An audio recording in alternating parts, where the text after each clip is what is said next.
So we're now going to look at a subtopic called the fall. Remember, like we said in the earlier conversations, that man was created and put in a garden and was intended to be the exact replica of God on earth as he represented the Creator himself. So, as people are in the garden, he says it's not good for man to be alone. Let us make him a helpmate who is comparable to him.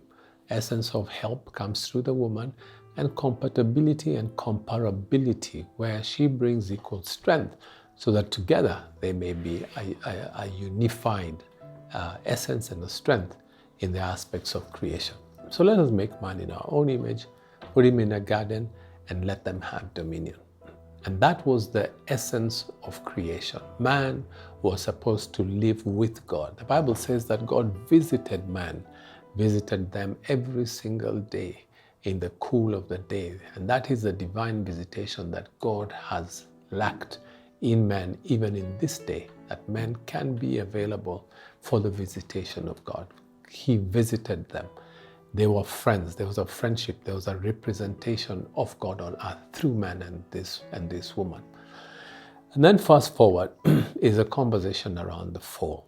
What is the fall? The fall is when the man becomes disgraced and moves from the position and legality of being in the garden by listening to another voice. So Satan comes in, and remember, Satan had been cast from heaven into the earth, but he had no legal right on earth because the aspects of the earth were by creation and by design resident in man and mankind.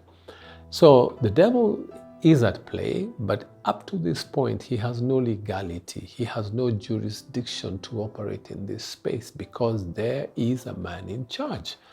And this man in charge has a clear directive from the voice of God to be the representation of God. There are things he's allowed to do and there are things he's not allowed to do. And therefore Satan comes to them envying this arrangement and realizing that without the conniving and the distortion of what God has planned, he has no hope on earth. So he comes in trying his luck, and comes to both of them and said, did God say? He introduces doubt. Did God say? Did God permit? Did God restrict? And very quickly, the conversation then begins to take motion. And for the first time, man gives his ear to the enemy in terms of listening to an alternative voice. The fall, in my view, is about the voice that you listen to. Before, man had the soul preserved by ruling and operating by listening through the voice of God. And God visited them. There was visitation every day. Fast forward, he now comes in, the Satan, the enemy, and introduces doubt and says, did God say? And what then transpires after that is they begin to process what has been disseminated to them. And they begin to now create an establishment of doubt where they begin to say that actually he did say this and he did say that. And I want to challenge every one of you and say that the voice of God is the contention that man has. Which voice are you listening to? So they bowed down and listened to the voice of the enemy that led them into eating the fruit that was forbidden, and the disgrace then entered. Now listen carefully. The contention here in life is going to be about which voice are you listening to. Are you listening to the voice of God, or are you listening to the voice of the enemy? Who is occupying the space of your mind? Who is occupying the dictates of your processing? Which voice is controlling you? And which voice are you lending credence to in terms of how you're influenced or how you are moving by reason of the influence that you're receiving? And I want to encourage each one of us that the voice of God must be the only voice that we are directed by. So they come in, they listen to the voice of the enemy, they eat the fruit, and instantly they realize they are naked. And God comes visiting the same afternoon and asks them, where are you? In other words, you are not where you are supposed to be. You're supposed to be in a designated place, but you're not there. And they said, we are naked. And God asked them, but who told you? I haven't told you you're naked. They insisted they were naked, and the consequences then followed over there. And God says, because of what you have done, because of this, then the ground is going to be cast because of what you've done for your sake. So the fall then happens. But remember, the fall is not just the disgrace from fellowship with God. The fall technically is that man handed over his legal right to the enemy. And for the first time in the essence of life and history, man subjugated the authority to the enemy that now has been what the Satan or the enemy has used to control the earth.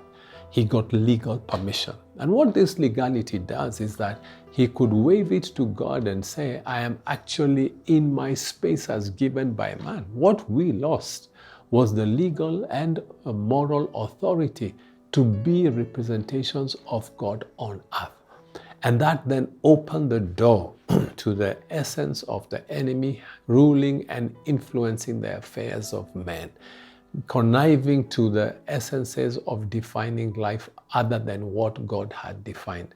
And the issues of running for day-to-day needs, what we will wear, what we will be clothed, what we will eat, becomes now what life is defined. But the Bible says in Matthew chapter 6, isn't life more than this? He says, do not worry about what you eat. Do not worry about what you will wear. Do not worry about the shelter you will be. Look at the lilies. They do not toil and they do not labor.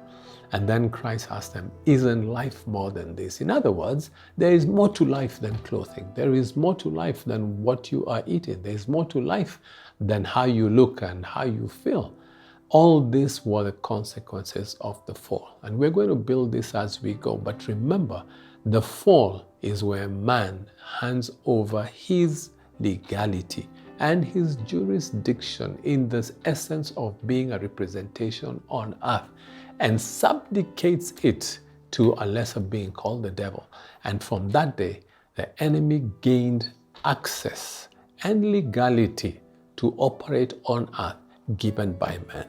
We're going to go to the next phase and we're going to discuss the essence of the redemption. How did God correct this injustice created by man who gives up his birthright in the essence of giving up his legality and jurisdiction to the one who was lesser? God bless you.